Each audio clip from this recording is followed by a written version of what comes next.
Hey everyone, I'm often asked about the pod kit on my VSTAR 1100. The easiest way to add power to these motorcycles, the intake is very asthmatic, so is the exhaust system and that AIS. With a close eye, you'll notice there's no tube going from my air filter up to the box. This air filter effectively does nothing. It's just for show because I have a pod kit, but it looks funny without the filter, so I kept it. Again, I'll point out I'm of the opinion that if you have stock pipes, maybe this upgrade is not for you. I have these slip-ons, and they do just fine for this upgrade. So it allows it to breathe, and that means power. I'm going to have to take this tank off to get to everything. Posting a video up in the top right corner because I already have a video that takes off this tank. You can click on that if you want to see it. And the kit I got at the time was the Maxair Predator Pro kit with the Max Mix screws, so they were easy to turn because they were longer. It's just one that I picked, and it worked for me. But beyond the pod kit, I had no real preference either way. This is what it looks like with the tank removed. This is what you're greeted to with the pod kit. If you have the stock setup, it'll look much like this with this air hose coming off the air filter up to this air box that connects to the top of the carburetors. This setup is a lot more open and easier to work on, in my opinion. The crank ventilation is also modified in this kit, making its way up here to this junction. From the junction to the valve, it meets this T, and the crank ventilation splits off to both pods into each carburetor. And that's the all-encompassing external parts of this pod kit. I'm going to go and pull the pod kit off now. I have a separate carb removal video. I'll post a link in the top right corner, but I just want to address the nuances of the pod kit itself. So I'm turning this Phillips screw, which is the exact same clamp that would have held on the airbox. This is the pod on the rear. I'll move to the front one now. Again, I'm just loosening the screw that would have tightened down that airbox. It holds on the pod, loosening it enough to be able to pull the pods out. Also, this clamp that secures the hose for the crank ventilation. And with that, I separate the pods off the top of the carbs, and the entire system just lifts right out. Very easy. Here it is, whole thing. Put it off to the side. Immediately, I'll drop a clean paper towel into the crank ventilation port so nothing crawls in or drops in. At this point, deinstallation of the carburetor is the exact same thing as if you didn't have a pod kit. I got a video over here in the top right corner that talks about the deinstallation of one of these. Click there for more information. The carb is now released from the bike. I'll set up a place on the bench before I remove it from the frame. Immediately, I'll put clean paper towel in the manifold to protect the engine. Everything as part of the pod kit has now been removed from the bike. Let's go over to the bench and have a look. Here's my carb on the bench completely rebuilt. Can't imagine doing this job without completely rebuilding the carb first, cleaned out. I got a link posted on the top right. Will show you how to do that. You definitely want to start with a known good clean carb without any completely or partially blocked passages before trying to calibrate something like this. As I go through the overview of the installation, I'm going to show the right side over here for the installation as opposed to the left side because there's more linkages on the left side than the right side. And I'm going to get a set of calipers ready for 14 millimeter. This is not only for the installation, but also if you clean the carbs and you're going to replace any parts related to the float or float bolt, you're going to need to check this measurement. I've long since replaced the original screws that strip out. We see that in my other carb-related videos. Remove the cables out of the way and remove the float bolt cover. Exposes the bottom. We'll kick this off the pilot mixer screw. We can see I got their upgrade. Apparently some newer ones do have it plugged, so yes, drilling through just a little bit and using a wood screw to pull it out to get access to that screw may be required. I would think this has already been completely removed during the carb cleaning and rebuild at some point, either replaced with their new screw or using your original with the new O-ring and tiny washer and spring. Depending on your exhaust type, the instructions provide how many turns from full seat. And that means turning this thing closed until you feel the slightest amount of resistance, not turning it closed till the carburetor is eating brass. Then marking both sides together. You can see that mark right here. There's also a mark on the needle. And then turning it that appropriate amount of times to get it in that ballpark range. It's not a final range. It's a recommended range from this manufacturer. The bike will need to be fine-tuned from this position later. Looking at the jets, we have the pilot jet over here. Now we have the main jet here on top. Also, unaffected by this procedure, we have the starter jet, just to point out. These jets will be swapped out with jets in the kit based on which cylinder it is and what type of exhaust system you have. Now we get to the float adjustment. It's really easy. I ended up in maintenance having to replace a piece on mine that was about 2 millimeters taller. Ended up having to make an adjustment. We're going to go over this now. We can see it's in the down position all the way. There's middle, down, middle, down, middle, and then all the way flipped, middle, down. You can see there's 3 levels of this float.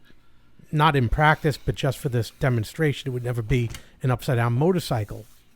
But in that middle position, with this caliper set to 14 mil, have it all the way down, just roll it right back to that middle position.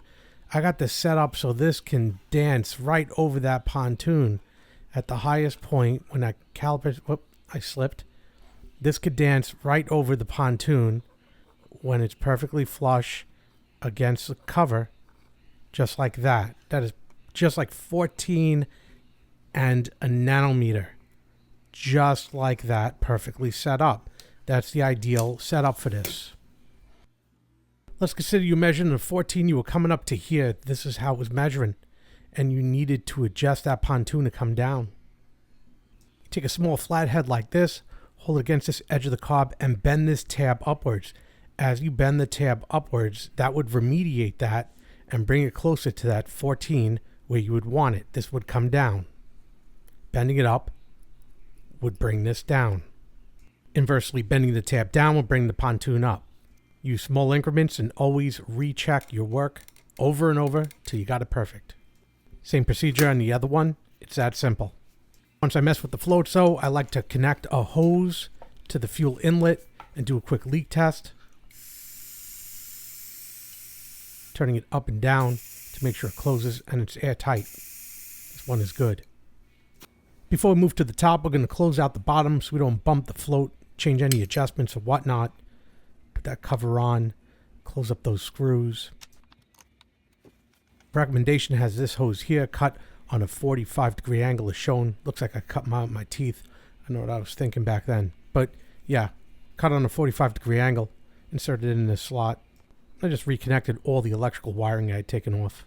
We make our way to the top cover of the carb now, keeping in mind that this cover is spring-loaded. Pull it off gently. We'll get the cover and spring out of the way and off to the side. Now gently pull the diaphragm and needle out from the carb. Make sure I don't lose this O-ring right here. We don't need the carb for the next procedure, so we'll move it out of the way. This part will now be our focal point. I'll use a pair of needle nose pliers to pull out this needle holder. It's held in with an O-ring. There's a spring loosely fitted on the bottom. We see the spring in the O-ring. Watch out, that spring will fall off. I'm going to slowly push the needle all the way up from the bottom, and we're going to have just enough that we could grab everything without it coming apart from the top. And I'm going to do that now and remove it from this unit. There's nothing left in here. The instructions call out in great detail exactly how the needle should be set up. I have an entirely different setup that's set up with a computer. I'll make a separate video that talks about how I do that. But don't follow what I have set up. Do what the instructions say. Either way, once you have everything set up, you can put it back into the holder in the slide. I have my finger covering the hole on the bottom of this slide so that when I put the needle in, it's just not going to fall right through, have everything come apart. Now my finger supporting it, top and bottom, and I just slowly lower my finger to slowly bring that needle back down into position on the bottom. Just like that. This piece, being really careful, the spring doesn't fall off, lubricate the O-ring, and then push down and turn into position. It'll lock into place. Bumping the needle very slightly should have a slight springy effect to it. You can see the slide cutout on the carb has a V shape to it, and also on the slide itself. And we're going to drop that in, get it started. The needle is not going to line up to the hole. You're going to have to rotate it and move it till it's centered, and then everything's going to drop right down. Just like that. We're going to make sure that this rubber seal is lined up perfectly in the carb. Also, this O-ring is still there. We drop in our spring.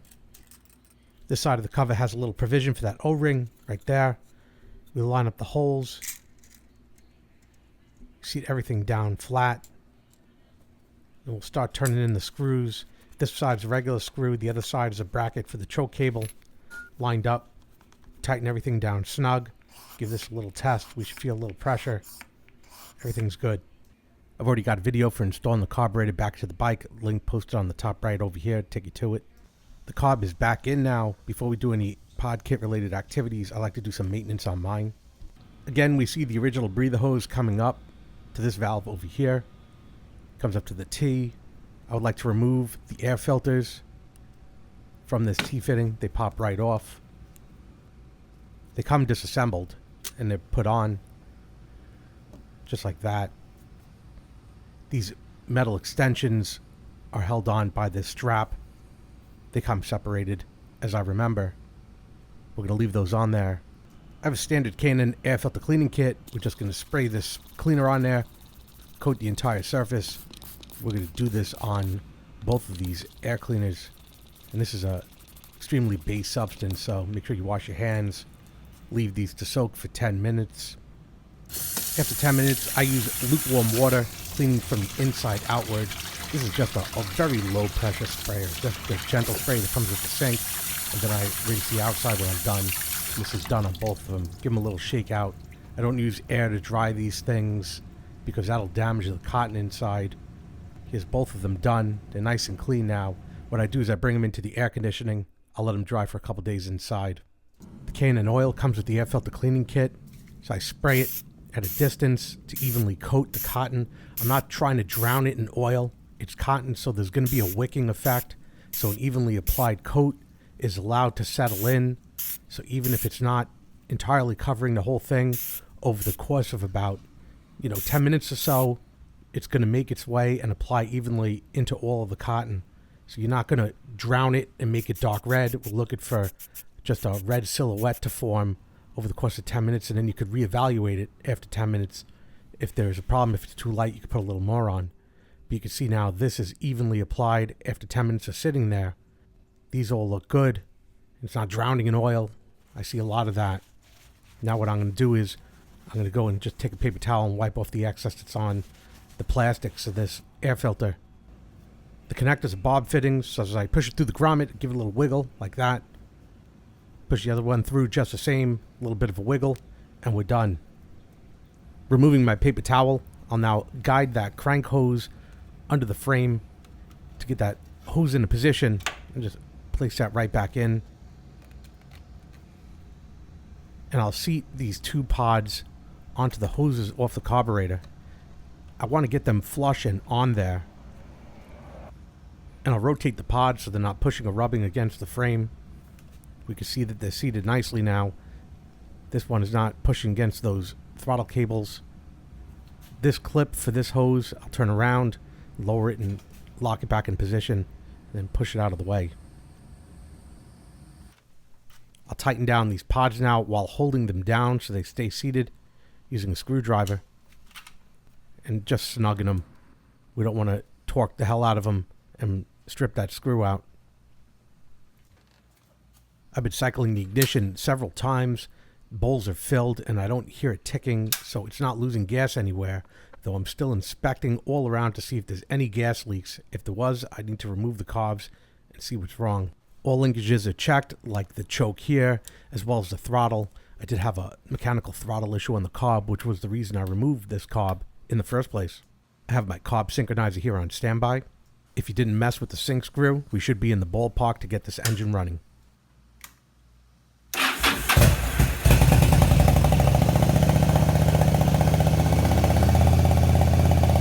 I didn't need much choke and definitely not for long in 90+ degree weather. But I definitely wanted some just to check the choke circuit, lowering it down as the bike heats up. Luckily, the carbs were synchronized enough to get everything going. If the synchronizer screw was messed with, I would have to start this bike up with the synchronizer connected and try and get some semblance of synchronization working as the bike was warming up, which is not ideal, but probably necessary in that case.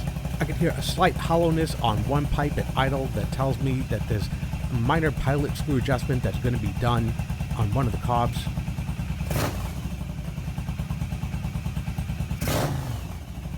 Off-idle throttle response seems really good, but I expected that. I didn't change anything on the jets or needle. We'll shut it down and get the synchronizer on it now.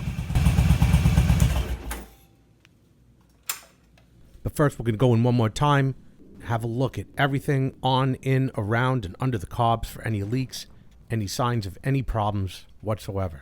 I have my small 7mm wrench on the ready. We're going to turn on the bike again and let it warm up. Have enough fuel for the job. And take a look at the synchronizers, and we can see no matter how careful I was, I'm still off. It's not synchronized. It's enough to keep the bike running. I'm going to make adjustments, and I'm going to speed up the video 200%, and I'm going to get started off screen because it just takes so long to do these incremental changes. But now I kind of got it in the ballpark, and you can see that the right meter is dressing to the left as I turn the screw. But they're sort of coming together in the middle. One's raising and one's dropping as I get ever so closer. But one has a greater influence as you adjust it, as we get them into balance. And once they do, I'll just, snap the throttle and watch as I increase the RPM. I got a slightly higher RPM as I do this adjustment, and that's just fine, but it's looking good now, and we could shut down the bike. The synchronization is done. Once the synchronization was done, there was no longer a stutter on idle on one of the carburetors, so there was no need to readjust any more pilot screws. And that's the Maxair pod kit installation and maintenance on the VSTAR 1100. Definitely want to get it on a dyno and find out if you need to make any finer adjustments to this bike. I hope you found this video enjoyable, entertaining, and informative. Do me a favor, hit that like button down below. Helps me out a lot when you do. And hit that subscribe button for more videos like this when they come out. Again, I hope you enjoyed this video. Thanks for watching. Thanks for watching. Would you like to reply?